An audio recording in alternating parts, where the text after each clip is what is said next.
Good morning all. Chatty get ready with me time. Slightly cold coffee, but it's fine. So today I'm going to be talking about reading and about not having enough time to read. That's just making up excuses for myself, but basically why I haven't been much of a reader over the past year, I'd say. And the thing is, it's not necessarily that I don't read, because I do read. As a journalist, you read far more than you're actually writing, and obviously I spend my entire day reading, and I am very good at reading magazines. I find it significantly easier to read a magazine than I do ever to read a full novel. I think partially because of the simple length of magazine articles to anything else. It's just Fenty Beauty, by the way. Still using it, still loving it. Click the I for the review of it. Self-promoing mid-video, but it's all good.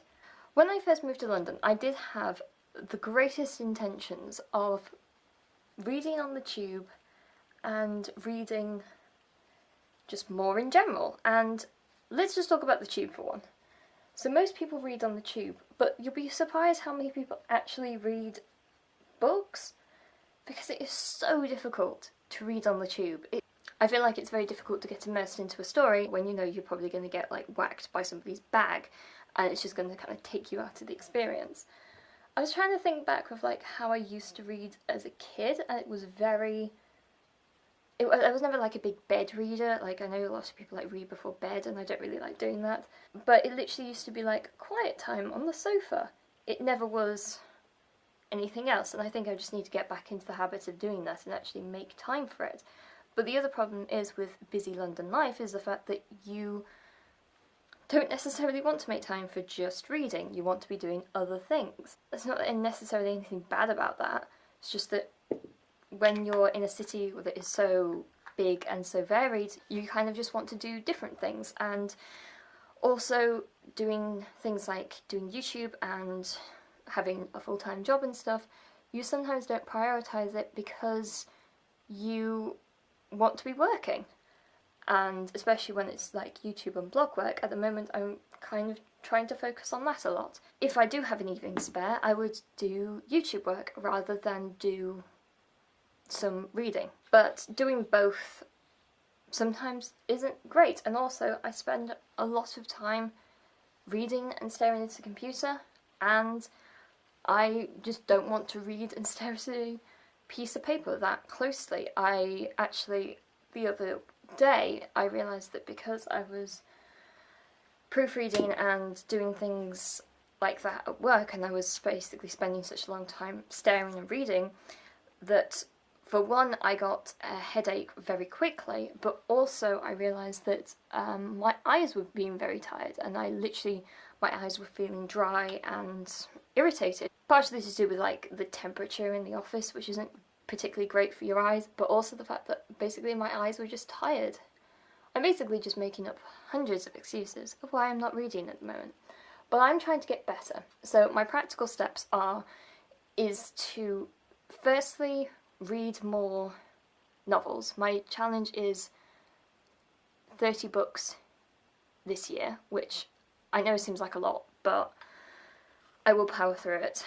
But also what I am going to try to do is I'm going to try to read on the tube, but read magazines on the tube.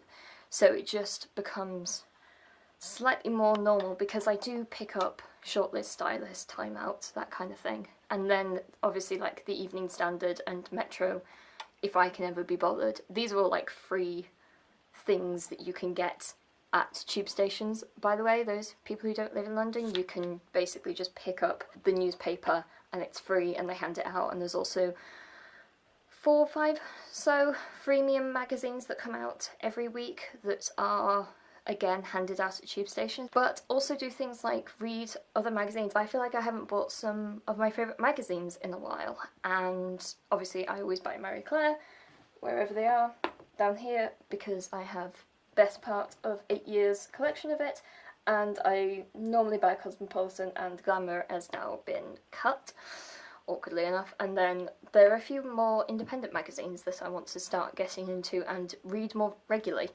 So there's a lot of various different reading things that I will be doing, And I feel like it's easy to read a magazine on the tube because it's not necessarily as immersive, but also it's very short. So I can read 2 to 3 articles in the time it gets me from, you know, one station to the next change, for example. And that's also the problem with the tube, because yes, my commute is 40 minutes, but it's not 40 minutes sitting down in one place, but it's normally about, I would say, what, 15 minutes?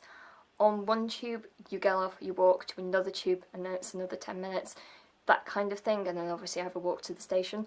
I don't know where to end this, but that's what I'm going to be doing. Leave your magazine and book recommendations in the description, and I shall talk to you guys later. Bye!